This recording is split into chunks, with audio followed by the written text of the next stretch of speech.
Hey, it's Sandra. Welcome to another episode of Asexualise, my asexual life.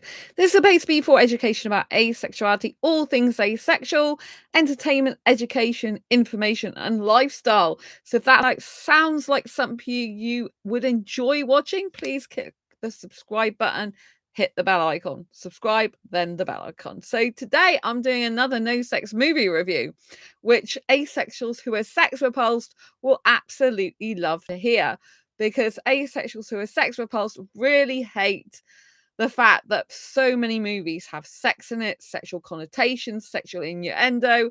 And it's like, please, I just want to enjoy the movie. So, this movie that I've watched tonight is called Prom. It's a Disney movie originally released in 2011. So, we're in 2023 now. So, it's like considerably older, like 12 years older, if my maths is correct. So, yes, I want to tell you what this is about. So, if you don't like spoilers, please do not watch this video. So, where do I start? There is a character called Nova. She's the main character in the movie, and she has an obsession with getting everything ready for prom.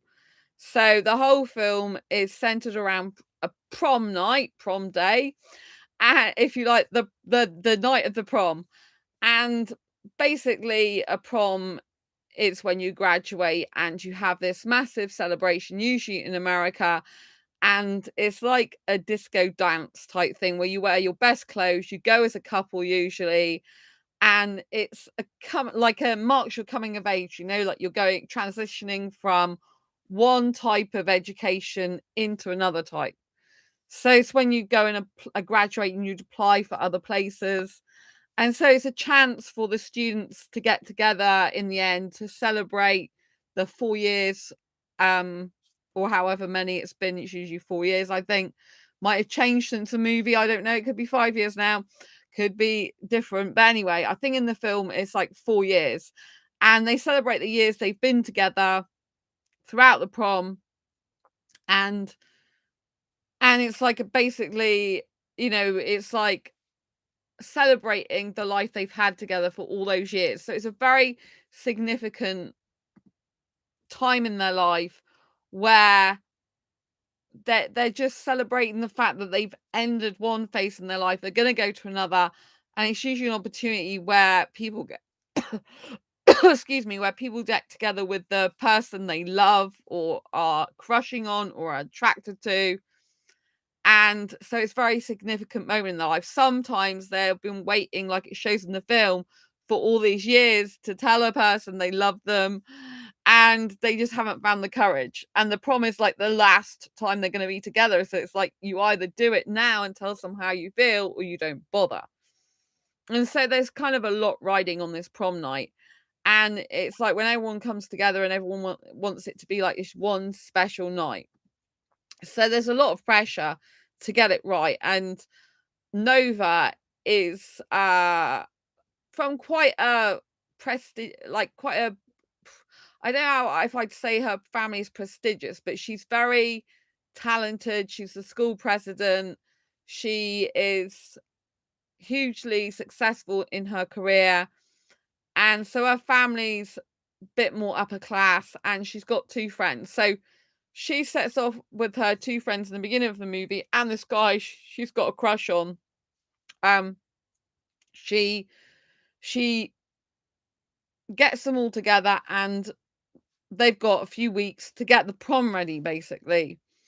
And so they go to all this trouble to get all the things ready for the prom.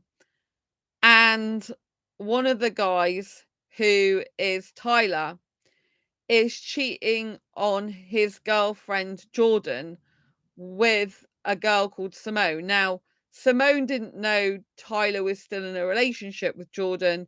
She thought they'd split up, and you don't find out to partway through the movie that this is what exactly happened. You just know that Simone and Tyler's got history, and Jordan finds an earring in Tyler's car that isn't hers, and he's like a coach, a sports coach, and he uses the excuse that it was to do with that the people were in his car, and he was just like helping them out, as a sports team thing. So Jordan accepts that, and you see throughout the movie different people having different threads, all surrounded by the idea that the prom is the be all and end all of the final bit of their life in that type of education establishment. So it means a big deal. And you see one guy who's meant to be like a Mr. Nice guy, and he never has the courage to ask a girl outright to the prom. And his sister, he ends up going with to the prom, but she's been prompting him, if you like, to ask this girl out that he really fancies. So throughout the movie, you see some funny things where he's trying to like get this girl interested in him, and instead he just keeps blowing it, and as in he doesn't get to tell her outright. He keeps leaving her, like one time he's cut bits of newspaper out or magazine out of letters, stuck it on the locker, and the person thinks he's a real creeping psychopath. She doesn't know who it is, but this person starts crying. Then he's trying to get the attention of this other woman, this other girl, I should say, and she is already in a relationship with a guy called Anton, who comes up, and then they're snogging. And then he tries to get with another girl in the library that he meets, and she like seems really interested, but she's like, I'm already going to the prom with a friend. We are just friends, but it's too late because it's the final week now before the prom, and I'm going with them. And so every person he asks, basically it's got something else going on that you're already being asked to date. So he is meant to be progressing through the movie. There's a few different threads. He's supposed to be progressing through the movie from like a shy, can't speak to any girl, to in the end, like being able to ask any girl out pretty much. And there's another story. So there's a storyline going on where Tyler has betrayed Jordan, but Jordan doesn't realize it. So Tyler, who had the earring of another woman that you find out was actually Simone, another girl, if you like, was Simone later on.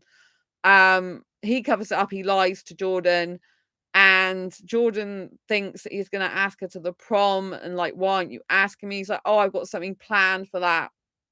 And so Nova and her female friends and this guy she has a crush on has been working hard on preparing the prom, getting props ready.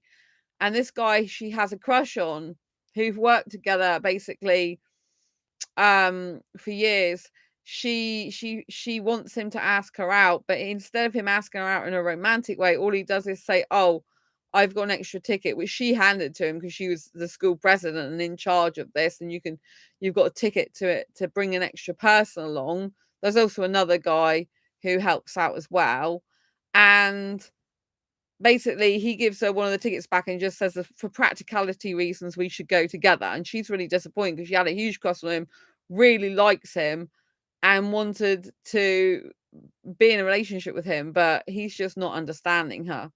So Nova is like a bit crushed by her crush not wanting to go with her, because he doesn't want to go with her, but it's for practical reasons.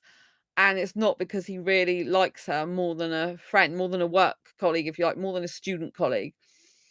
And so anyway, Nova then, well, it's devastating for Nova. So what happens is Tyler, to make up for the fact he's lied to Jordan and for the fact he wants to sweet talk and everything, he then makes this like prom room out of the props that basically is where it's like a prop shed outdoors, and all the props that they've been getting rid of, so they've been getting ready for the prom, all the props go in this outdoor shed.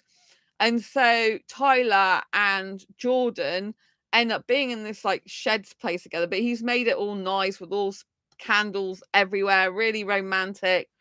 And and he says, oh, I thought I'd bring the prom to you early. And basically, so they're meant to have their like provisional prom night together, and so they spend the time in there. But by the end of the night, the candles were left in there and they caught fire because they melted down and they burnt the whole prop shed. And so, as you can imagine, Nova is absolutely devastated because she's the one who's the school president, who the prom means the most to, and all her props have just gone, all her hard work's just gone like that. And so she doesn't know what to do, but she's determined to get it ready still. And there's like, I think how many weeks? There's not many weeks left till the prom. I think there's only a couple of weeks left to the prom itself. And then she asks the people that have been helping her to help her again. They're like, sorry, we've all got stuff going on. You know, they've already got plans. And so she's left on her own. And then there's this other thread that I haven't told you about yet with a guy called Jesse.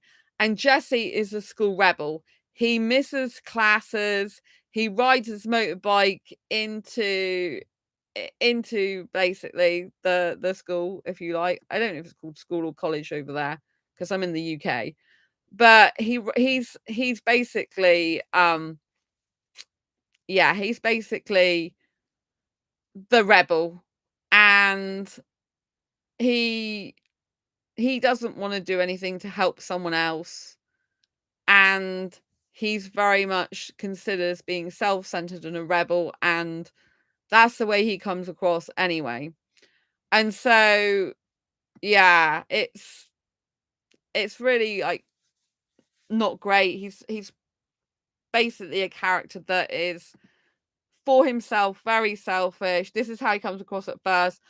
The school principal like brings him in and he's like, no, I'm perfectly fine with my not coming to class. And he's considered as like a bit of a thug, a bit of a like gets into trouble with the law. And he really doesn't care. He's got like long hair, rides a motorbike, wears motorbike clothes, if you like, biker gear, and he's not interested in conforming. And so what happens is he is his he has this altercation with like the headmaster, I think it is. And the headmaster's like, you don't even care, basically, like, don't you have a conscience type thing? Haven't you asked yourself the question, like, what's going to happen if you keep doing this and keep missing class? And he's like, yeah, I've asked myself and I'm perfectly fine with what's happening.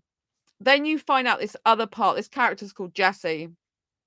And you find out that Jesse is, in fact, a person who is caring at home. So the situation is his dad's left, his mother's working in this cafe all hours, really long hours. He's got a little brother that's 6 years old, and he has to skip class, leave class early to go and pick his brother up so that his little brother's got a guardian with them, because the mother is working all the time. And you find out that he's really upset about the dad leaving, and that's kind of why he's gone off the rails. And he doesn't really care. He doesn't really care about conforming because it's like his dad doesn't care about him anymore. He left the family, so why should he care? But he does care about his mother, clearly. He does care about his little brother. And so what the headmaster decides to do is tells Jesse he's got to help Nova with getting the school prom stuff ready because there is no one else to help her. And he's like, oh no, I don't want to do that. And the headmaster's like, well, I'm going to make sure you do not graduate if you do not help her, and you have to do exactly as she says. So he really doesn't want to do it, but you can tell in the beginning of the film, way he looks at her, he actually is attracted to her. There's like the camera on him and it shows his eyes looking at her, so you can tell that he has some attraction to her. He notices her somewhat already in the beginning of the movie. And you've got the subplot. So you got like the subplot going on between Tyler and Jordan eventually finds out that Tyler likes Simone, and a guy called Lucas is into Simone. So a guy called Lucas loves Simone, but he's never been able to tell her for the whole 4 years, and he keeps trying to ask her to the prom, but he doesn't realize that she likes Tyler, and he goes and takes Simone to Tyler's party thinking he's a cool guy because Tyler is meant to be cool even though he's a cheater. And so Lucas doesn't tell Simone till very near the prom the way he feels about her, that he actually loves her, and he tells her not to go with some other guy. He doesn't know the guy's Tyler, until he sees Tyler coming up from the like car, limousine type car, and take Simone to the prom. By this time, he split up with Jordan, but Jordan actually split up with him, and he lies to Simone. Tyler lies to Simone and says, "Oh, I split up with Jordan so that we can be together." But that's not actually the case. And Lucas is a really nice, kind guy that's really loves Simone. So yeah. And anyway, so going back to the main characters of Nova and Jesse, Nova's the one that's got like prestigious, if you like, family history, school, parents, school president, and she's seen as quite a posh, like needs to do everything perfect type of person, right? And Jesse has been ordered to help her. So he comes in with an attitude. He really doesn't want to help her. He's acting like he doesn't want to help her. She's struggling with fabrics on her own to move them. She asks him to move them. She's struggling with a big painting or something. And then she's struggling with this fountain she's trying to get together. And put the lights on the fountain so it's all working in the middle of the room for the prom. And a lot of the time he's just watching her do the work without actually helping her. And he like resents helping her. He's acting like he resents helping her. And he keeps turning up to late all the time. Instead of coming at 3:00, he keeps turning up at 3:15. And she's like, "Oh, you're late." And it seems like he doesn't really care. And then he reveals to her that he actually has been coming late to class, but he's got to pick his little brother up. And that's it. That's where he goes to pick his brother up. So he can't get there any earlier than 3:15. That's why he skips the beginning of classes, so it skips the time with her, because he can't help with the prom stuff when he's got to pick his little brother up because his mum's working. So she sees this different side to him, that he is actually responsible. He's caring for the people he loves, and she admires that in him. And he does start to help her. He sees that she really wants the prom badly, and even though he said that he doesn't like the prom, he's nonconformist, he doesn't want to wear those type of clothes, and he doesn't see the point in it, and he thinks it's some puffy dresses and some props, and they mean nothing because it's like materialism to him. He knows it means a lot to her. So one time she can't get the water fountain to work, he's there kind of saying, "Oh, you know that you have to unblock it because it's not been used in a while. You have to do certain things to it to make it work, otherwise it won't work and it'll leak." She doesn't listen. She pretends like she knows it, and it leaks. And so she's like, "Oh, what? Like, basically, you told me so." So anyway, he stays behind at night and makes sure it's there for the next day, so that all the water fountain doesn't leak. It's all lit up and looks absolutely amazing. And she's like, "Oh, I didn't think you cared." And he's like, "Yeah, but I know it means something to you." So he then starts having really strong feelings for her. And he meets her father. Her father is not happy with the situation because he's uneducated as far as she's concerned. He's like a dropout and a rebel, and he gets into trouble with the law, and he's leading his daughter astray. And so yeah, Nova is really growing to like him. And then Nova ends up spending some time with him, and what happens is they go off together and they break into the school, the other school down the road, like a couple of miles down the road, whose theme is almost the same. So their theme, Nova's theme, is Starry Night, and their theme is Starry Night. And so they got an extra star in it. So that like Jesse takes Nova on his motorbike saying, "Trust me." And they go, but they don't break in as in damage anything. They go through an open window and they see all the competition, if you like, of how they've done their Starry Night. And he's about to kiss her.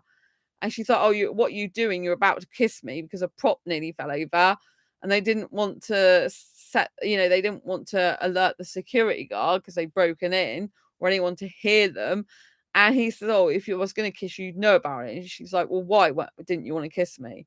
And so anyway, the security guard hears them and he comes after them. They run down the corridor, and finally Jesse ends up holding Nova's hand, and they go out and they go off on his motorbike. But this is when the father sees Jesse with his daughter Nova, and is not happy because he basically thinks that Jesse's a really bad influence on Nova, and he doesn't want, you know, she's got a lot of education coming up. She graduates, she's got a whole life ahead of her, and she doesn't want him, like to spoil that.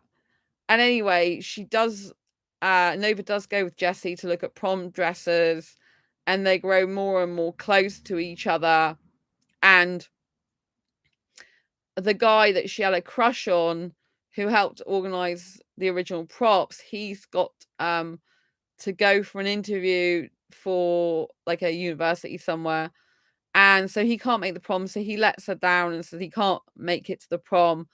And so Jesse finds out that she's got no prom date, and he goes and gets something, you don't know what it is till later, but it's a necklace for her made out of candy, because when she said, "Oh, I could never afford," because where she gets a prom dress from, the person wants them to have the assistant in the shop wants her to have a necklace to go with it, and she's like, "Oh no, all I can afford is like a bunch of candy sweets to go with this dress." And so you find out later that's what you got her. And anyway, before that happens, the father steps in. He goes to pay Jesse a visit. Jesse basically stacks boxes in like a market, I think it is. And he's like working in a warehouse storage facility as part of a market or something. He stacks these boxes anyway.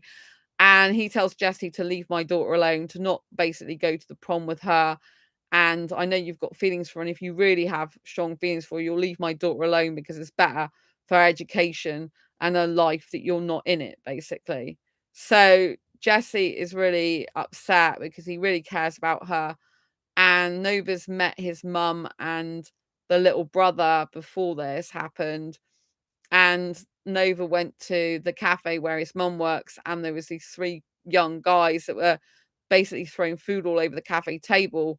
And Jesse was about to go over there and hit these young guys because he doesn't like them taking the piss out of his mother, basically. And Nova stops him doing that. So Jesse's mum knows that Nova is a really good girl for him, for her son, and Nova gets on well with Jesse's little 6-year-old brother as well. But because Nova's father, has said basically not to go to the prom with his daughter, Jesse ends up like going down to the basement, clearing a lot of his dad's old clothes out in a real anger after he got home from thumping the three guys. So the three guys were still, when he got back to the cafe, that these guys were there. The three guys that were taking the mickey out of his mother and like trying to chuck stuff all over the table for her to clean it up. The ones he was gonna hit, but he didn't because of Nova. And this time, of course, Nova, he can't have her in his life anymore because of her dad's come between them. He then sees them outside the cafe this time, and he goes to try and punch them, but they end up all punching him back. And so he ends up with a cut. And this is when he goes home, and his mum, he's saying, "Oh, my dad was a fighter, and you with a fighter, and that's why things ended." And she's like, "Well, no, I didn't pick someone who was a fighter. I picked someone who chose to fight. There is a difference." And basically, the father abandoned them.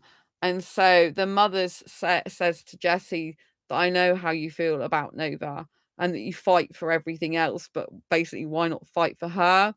And so she said about the suit, she said, "You're nothing like your dad, like you show me that you do take care, that you have got a good side. Basically, you take care of her. He takes care of his mother, her, and the little brother. And he says, you're not, and he's there still for them when the father abandoned them.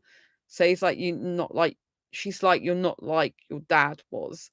And she gives him a tuxedo and says, like, it may fit you, but even though you're nothing like your dad, it may still fit you, the tuxedo. So he gets a tuxedo on, and Nova's dad can see that Nova is really upset. She got the prom dress. She got no one to go to the prom with. She really had strong feelings for Jesse. She told her friends she felt nothing like this ever before in her life. And So yeah, she's really upset. She's crying. It's her prom night. She was meant to be the happiest person. Everyone was meant to be perfect, and it's the opposite for her. She's heartbroken. She's devastated. She's got no date for the prom anymore, and she's just totally upset that Jesse's not like Jesse.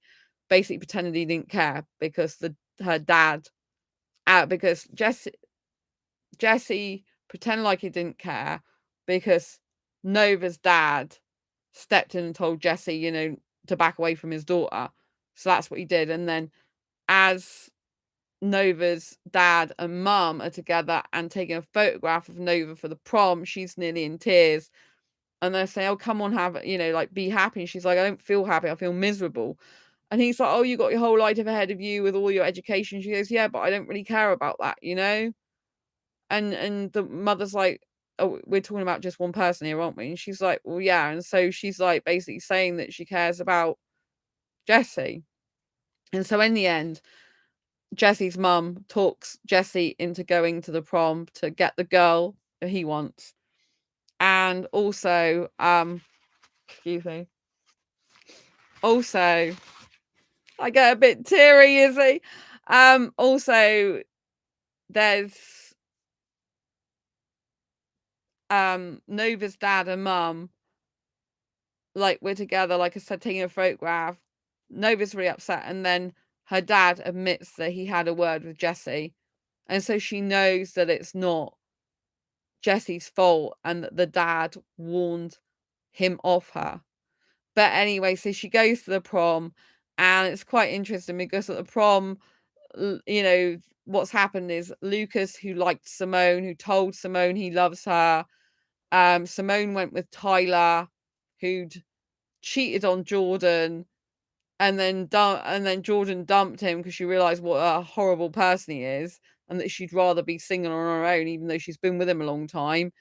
And then Simone was lied to by Tyler as well, because Tyler said that he dumped Jordan to be with her when he didn't. She overhears a couple of girls talking at the prom saying that, "Oh, I can't believe Jordan dumped him, but I'm glad she did because she's better off without him." So Simone realizes that Lucas, who said he loves her, who's been trying to ask her to the prom, who's been waiting for her in the restaurant, who's been showing up for her, and who really cares about her and wants her in his life, she realizes that he's a good guy for her and that she should be with him, actually. So when she finds this out, she dumps Tyler as well at the prom, and she goes to show up with Lucas to be with him.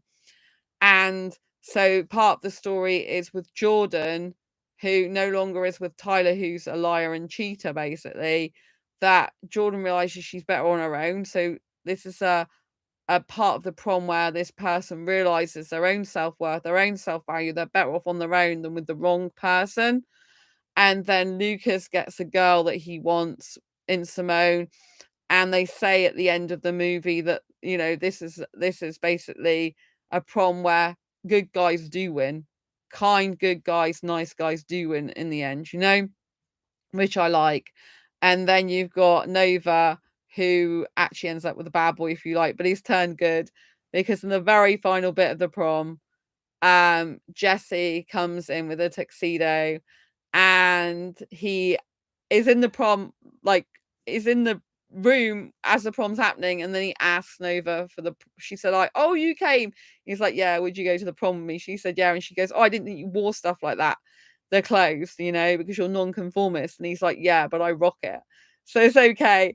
And then he does she goes, "Oh, you're gonna kiss me?" And then he does actually kiss her, which I love because I'm a romantic asexual, so I love it when they kiss. Like, I love it so much. I know people who are not romantic probably don't like that type of thing, but I like it a lot. And so, yeah, there's a lot of themes throughout this movie. I really like the fact they've got the theme that Jordan has self-love, and that she no longer is with someone who cheats on her, deceives and lies to her, and she realizes she's better off on her own because she has self-love, self-respect, and she cares about herself more than being with the hotshot guy. He's really cool. And then you've got the fact that Lucas admits he loves Simone, and Simone realizes that Tyler's a bad boy and that however she's attracted to him, he's no good for her. And that really it's better to be with a kind, caring guy who truly cares and loves her. So I love that part of the movie because it's so true to life. I wish more good guys would come along. There's a lot of guys that just think it's okay to cheat on women, kiss other women, be with other women. Drives me nuts. I'm like, come on, where is the decent, kind, caring, committed guys who can commit without marriage as well? It seems to me that like a guy can't commit unless it's marriage, and even then a lot of them cheat anyway. So it's what's the point? So yeah, I and Jesse and Nova become an item in the end. And at the end it says this is just the beginning for them, basically. And so the premise is they're gonna be together and going forward, and that he's got someone who really truly loves him and cares about him and who sees him for who he is rather than the thug background life he's been leading, the rebel. She sees his kind, caring side, and that she really does. I guess they meant to love each other in the movie. That's the way it comes across. And yeah, so and Tyler is made the king of the prom. Jordan's made queen of the prom, but Jordan will not dance with Tyler because Jordan cheated on her with Simone, and Simone didn't realize that he wasn't not in a relationship. She thought he'd split up with Jordan. So at the prom, by the time the prom comes along, they've split up because Jordan saw Tyler have Simone in his car when he's saying, "Oh, I still like you." She saw that conversation, overheard and a bit of it, and saw them together basically, and then realized that he had cheated. And when she found the earring in his car, it wasn't the fact he was helping the sports team out, and that's how the earring got in there. It was the fact he was cheating on her. And so Jordan dumps, like I said, Jordan dumps Tyler, and then Tyler's still made king and Jordan's made queen, but Jordan refuses to dance with Tyler in front of everyone, so he gets humiliated. And then Simone, who he'd brought as a date, said, "No, I've got somewhere else to be," because she realized that he lied to her, that he didn't dump Jordan, she dumped him, and that she's better off with Lucas. So it was really good the way they had multiple stories interwoven in a prom, or like this movie's just set around a prom. That's the whole premise of the movie. I'm like, how are they going to make this interesting?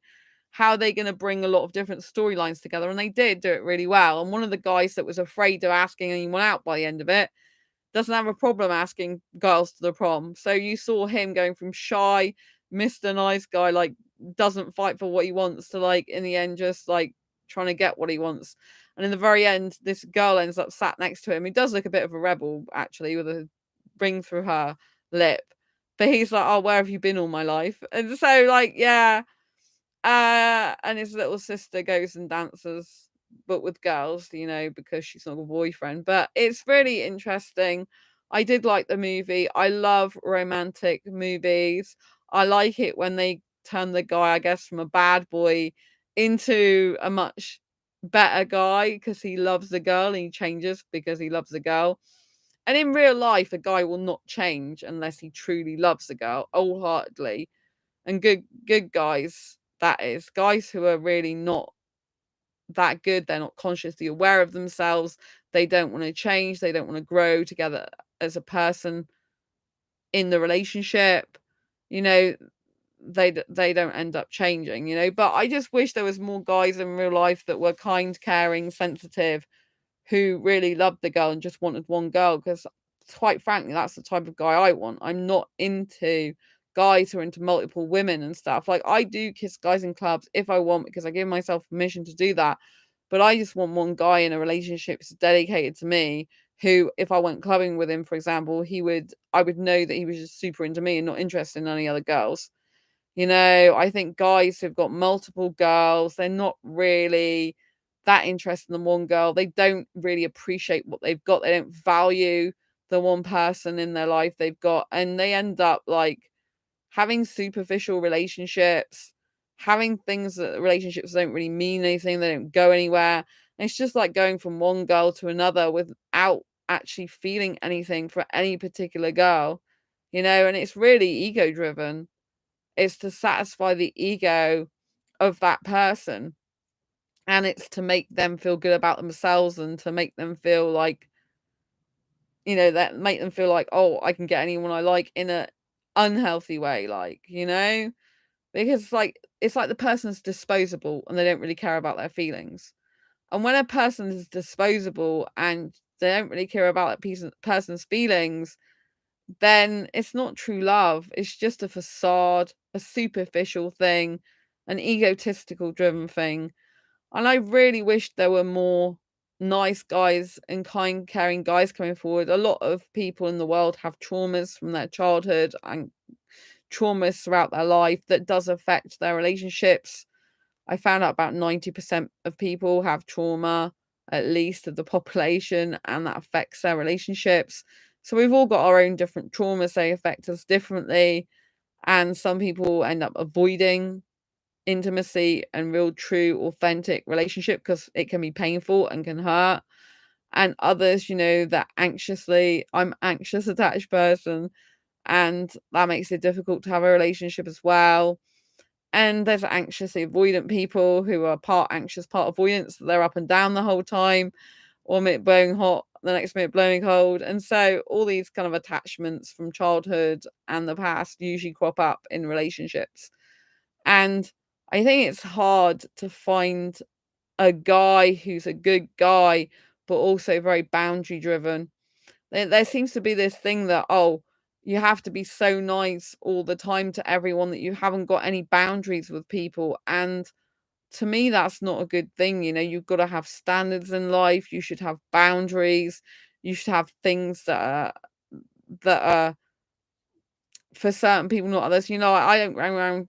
I'm not going to go around snogging my friends, for example. You know what I mean? That's a boundary I don't cross with just friends. And I think that there's kind of a lack of structure to relationships these days.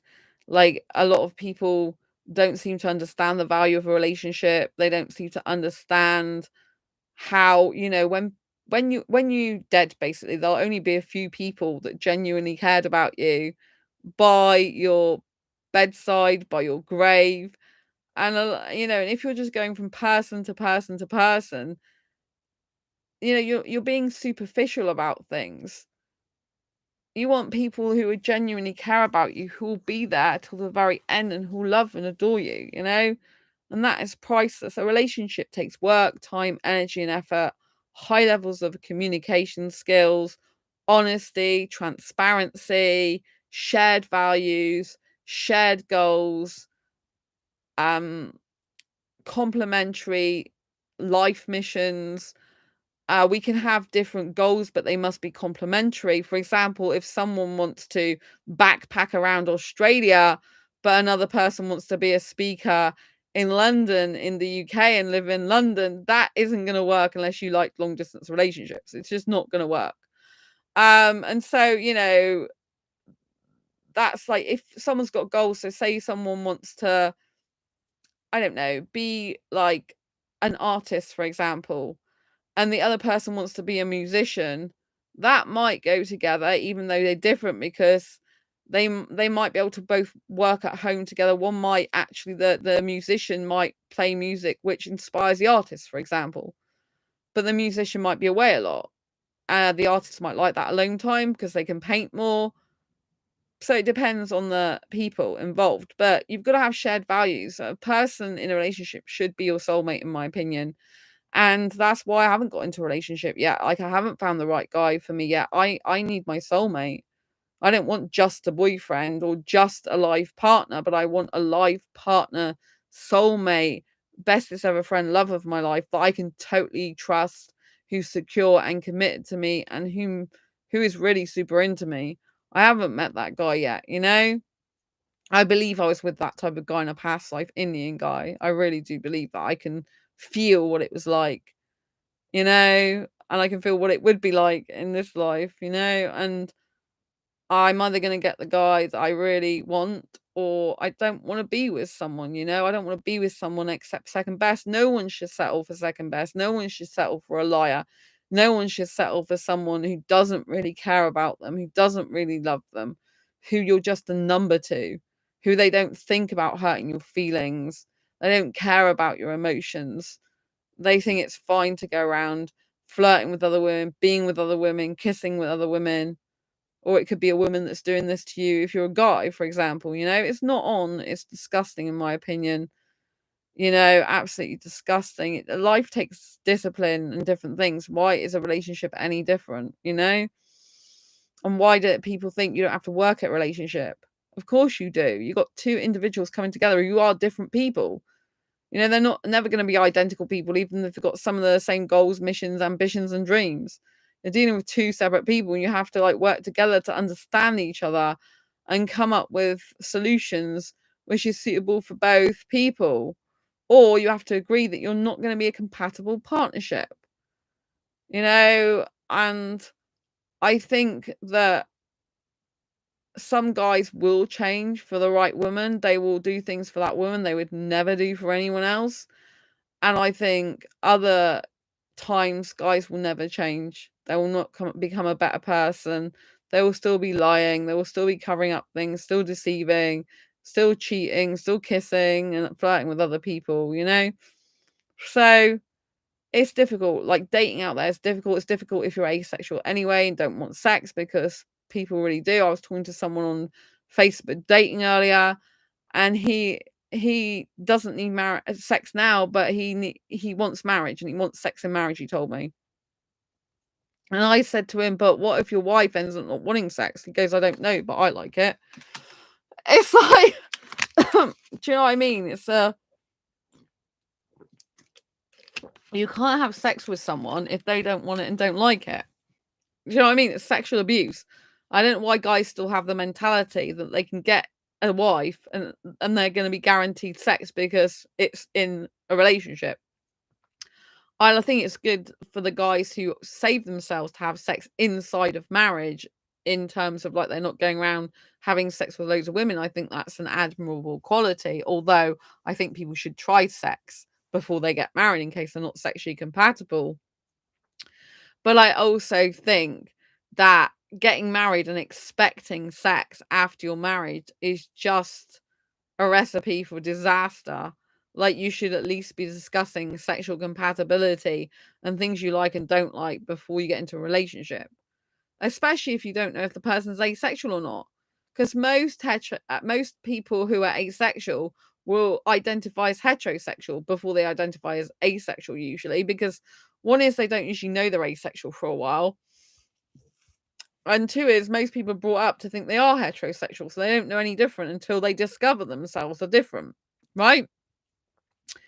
And so all the people that are getting into a relationship with a hetero person, that person might be hetero asexual, not heterosexual. So hetero means attracted to the opposite gender or sex, but in the case of asexuals, they're not sexually attracted to them. In the case of heterosexuals, they're sexually attracted. Heterosexuals would usually want sex. Many asexuals don't want sex, or it doesn't come naturally to them, or they, if they're great asexual, it's under limited, rare, or specific circumstances. It's very important. I'm a hyper romantic and a hyper kisser, so I do have to find a guy that's also into kissing a lot, and that's going to be harder because heterosexual guys expect kissing to lead to sex, and I'm not interested in the sex. And a lot of people, guys even, do not kiss as much as I do. It's kind of 5-10 minutes or something, maybe more, but a lot of them don't kiss as much as me. One guy I spoke to a long time ago, asexual Indian guy, he's 45 minutes is the longest I kiss for, and I'm like, oh, mine's 3 hours. That's not normal. But I like kissing a lot. I like kissing everywhere I go, really, if I'm in a relationship. Otherwise, I think I may as well just stay single. Kiss myself or go out clubbing and kissing for several hours. Or an hour or whatever. So yeah, I think life is a bit complicated in relationships. I think it's hard to find the right person for a relationship. But if you're a nice, good guy watching this, I think it's good to be a good person, a kind person. There is a danger with nice guys that they people please and they cover up who they truly are because they're changing their mannerisms, the way they speak, what they say, like a chameleon to please the person in front of them. That's why nice guys in that sense aren't always good, because you don't want to be with a nice guy who's a people pleaser who'll please anyone. You want to be with a guy who's kind and caring and compassionate and empathetic and sensitive, and who has a nice persona, but not nice to the extent where he is actually a people pleaser and going around pleasing everyone, because that leads to basically deception, because he has to keep the pretense up with his family, with his friends, with you, to be a certain way, which he isn't actually the case, right? So people pleasing is not good. It is very much a childhood trauma response that is used because you feel that no one's going to like you unless you please them. I'm not saying that pleasing someone isn't a good thing, but if you're just a people pleaser and you will please whoever is around you just for the sake of keeping the peace, that isn't good. It means you're not showing your true authentic self. You worry too much about what people think. You aren't like living as who you need to be, because you are agreeing to everything basically usually, and you're just facilitating someone to behave however they want with you without actually telling the person, this is not on. I don't appreciate this. I don't agree with this. And or this is not what I'm like, and we have to agree to disagree, this type of thing, you know? So watch out for that. You don't want to be, you can be with a nice person, as in the sense of kind-hearted person, but if it's Mr. Nice Guy isn't always Mr. Nice Guy, because he can change like a chameleon to those around him and people please, and therefore deceive you by pretending to be one way with you and another way with someone else, which is actually a narcissistic trait if you take it to extremes, pretending to be someone you're not, to manipulate someone into thinking you're a certain way when you're not that way. So be very careful of this. I think it's good to have someone who's kind, caring, who has a degree of wanting to make you happy, but is also able to tell you, look, I can't do this because it would make me happy, and I can't do something I don't agree with, you know? So yeah, bear that in mind. But it's good to have more loyal, loving guys in this world. I think in the 21st century, dating is very hard. I think a lot of people are looking for hookups. They're looking for avoiding intimate relationships. They're looking for avoiding discipline and some sacrifice it takes for a relationship. And people are looking to have short-term fixes and not deal with their own problems and issues and cover them up and bury them. This is not healthy. It's repressing and suppression, and it'll just filter out into your other relationships and cause hassle and destruction, basically. So, if you are suffering, if you get depression, anxiety, please go and get some therapy, some help. If you can't afford an actual therapist, then go and watch proper therapist YouTube shows, things like that.